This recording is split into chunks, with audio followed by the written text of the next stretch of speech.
दोस्तों नमस्कार। सूखे गांव में वर्षा। एक बार एक गांव में वर्षों से वर्षा नहीं हुई थी। गांव वालों ने बाबा से विनती की। बाबा बोले, तुम लोग पहले आपस की ईर्ष्या त्यागो और एक साथ भजन करो। लोग मान गए और 3 दिन भक्ति में लीन हो गए। तीसरे दिन बाबा ने आकाश की ओर देखा और बादल उमड़ आए। मूसलाधार वर्षा हुई और सूखा समाप्त हो गया।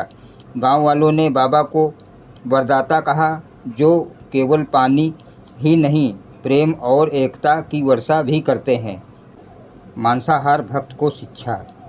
एक मांसाहारी व्यक्ति शिरडी आया। उसने बाबा से पूछा, क्या मैं भक्त हो सकता हूँ?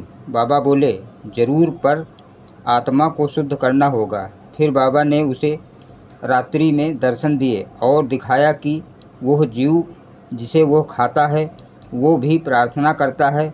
अगली सुबह वह व्यक्ति रोते हुए बाबा के चरणों में गिर पड़ा और शुद्ध जीवन जीने लगा। बाबा ने उसे गले लगाकर कहा, सच्चा परिवर्तन भीतर से आता है, बाहर से नहीं।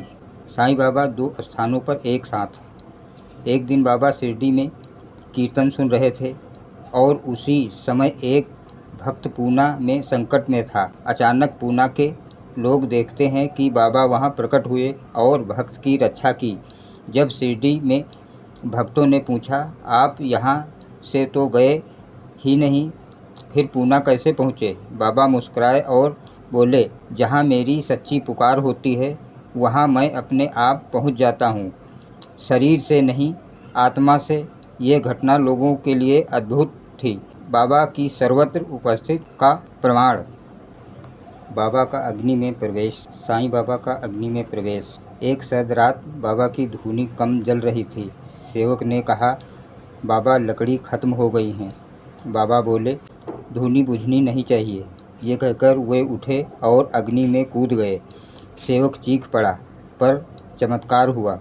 बाबा अग्नि में शांत खड़े थे, उनके वस्त्र भी नहीं जले। बाबा मुस्कुराए और बोले, मैं अग्नि से नहीं जलता। यह शरीर 5 तत्वों से बना है, लेकिन जब आत्मा जागृत हो जाती है तो उसे कुछ नहीं छूता। अग्नि बढ़ गई और पूरी रात धूनी जलती रही। यह देखकर सबने बाबा को दैवी शक्ति का रूप माना। धन्यवाद दोस्तों।